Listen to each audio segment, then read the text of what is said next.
Before this inquiry was announced, some of you may have known me as the man who paints his face red at protests, or going red as I call it. I couldn't have done the investigative stuff. It was just too much for me that others have done. But I was told that going red helped us get press for the campaign. Through doing the campaign stuff, many of you have become very, very good friends. Also those who have lost their fathers to factor products. I'd like to take a little moment to talk about our group, the fatherless generation. Before 2017, only a handful of us knew each other, but after the Panorama programme that year, more and more of us connected, realising that we were not alone. There are now over 120 of us, and that number's still growing, who all know the lifelong pain of losing a parent to this scandal. We know what it's like to have to lie about how your parent died, what it's like to hear age jokes, what it's like to feel that you cannot tell anybody what happened because they'll think you're a lunatic. The children of dead haemophiliacs have been treated appallingly. We have always been excluded from ongoing support. Even now, we get nothing. We probably avoided making a scene or a fuss over this because we didn't want the government to take away from the infected.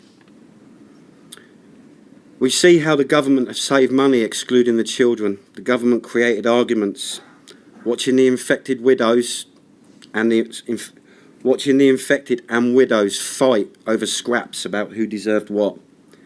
While all this happened, we sat silently, scared to suggest that we should be recognised. The dying fears of our fathers were confirmed. Many in our group have psychological trauma that has ruined their education, left them unable to work, or at best, they've never reached their full potential. We have all lost far more than just our parents. Some in our group never knew a life before the Contaminated Blood Scandal. They were born into it, and it is all they've ever known. For them, their lives were not just turned upside down one day, they were damaged from the beginning. The government has never taken into account the family turmoil that happened, how our families were torn apart. People broke up and got divorced. When the government say they are supporting affected people, what this really means is they are supporting the widows. It's as if we don't exist. If your parents divorced before your dad died, then there is no widow, and the government saved money because you're excluded entirely. The government always talks about infected and affected, but when they tweak the schemes, we're affected. Some of us our entire lives, but no matter what tweaks they make, we never get anything. It's the same for the parents who lost children as well. But we must always remember that the worst affected by this scandal are dead. Schemes will not help the dead. Schemes have been used to play the haemophilia community against each other. And no scheme will ever give these people independence. We want the government to set up a full compensation panel like in Ireland. It is often said by victims and their families that the government will wait until everybody's dead before paying compensation so that it will be cheaper. In the Republic of Ireland, the compensation panel was set up in such a way in the Republic of Ireland, the compensation panel was set up in a way that the compensation provided to a bereaved family was paid to the infected person as if they were still alive. The full claim did not die with that infected person. This was because if this was not the case, then the government would have saved money by waiting for so many people to die before doing something. We don't know yet if compensation will ever be paid, but if it is, this must be something that happens here too.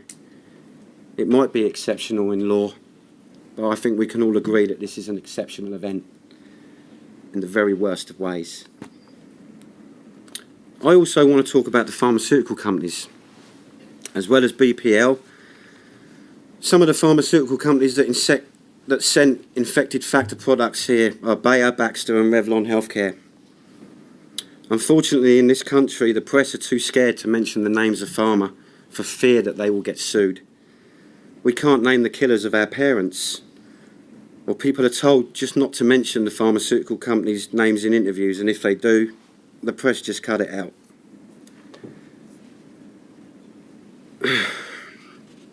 At the opening hearings last September, the inquiry said it had asked 5 pharmaceutical companies for documents, but they did not name those companies.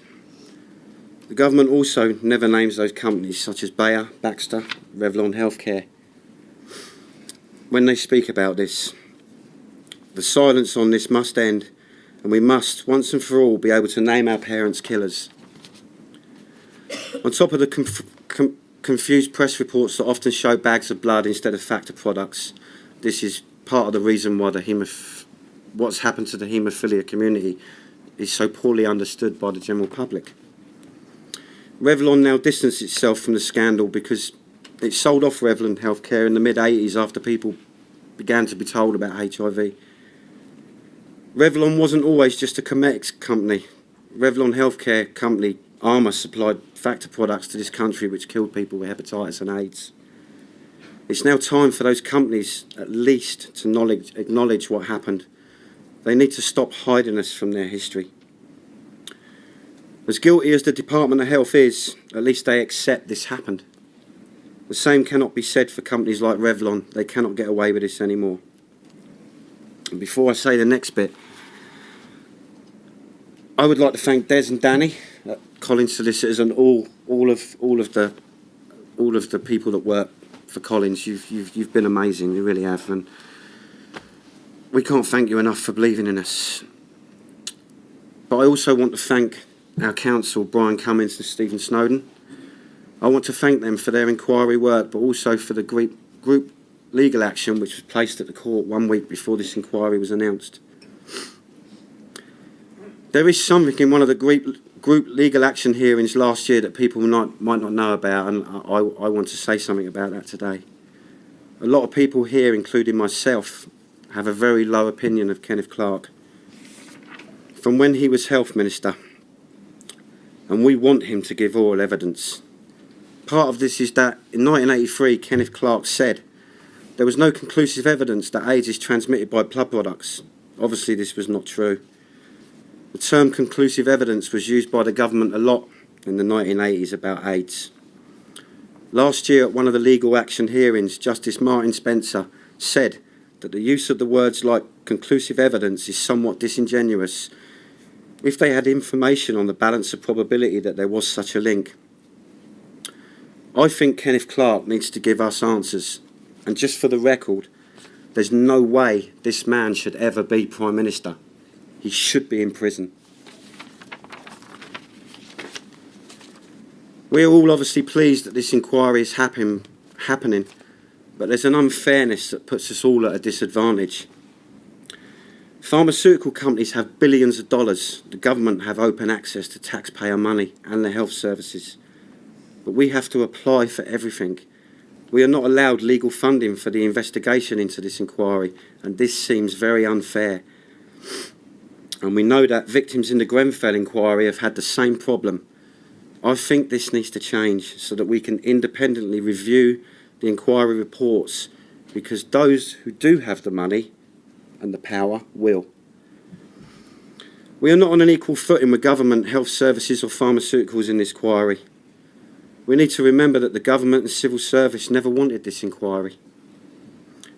In November 2016, Nicola Blackwood, who was the Health Minister, said in the House of Commons, the Prime Minister has been very clear that we do not believe a public inquiry would provide further information.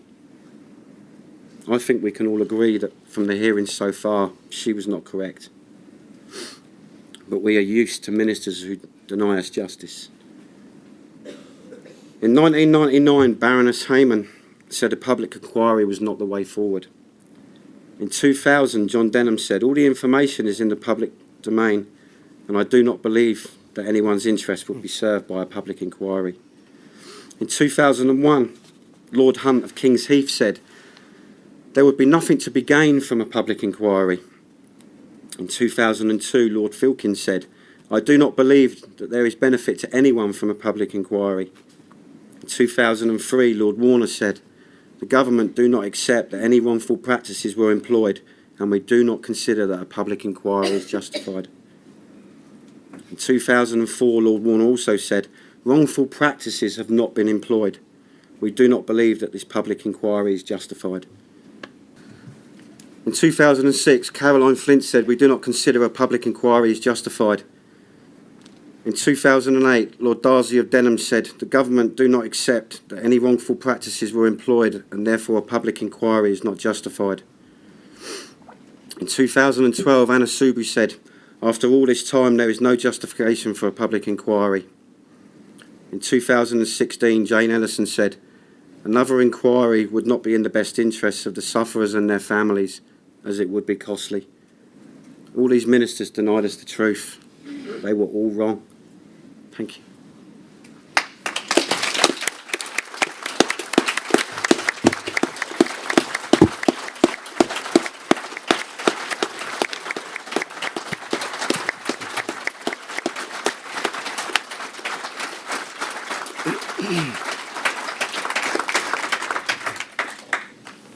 Can I say I don't think there is a single person in working in this inquiry, this includes me, who does not think that the inquiry is fully justified, whatever the result may be.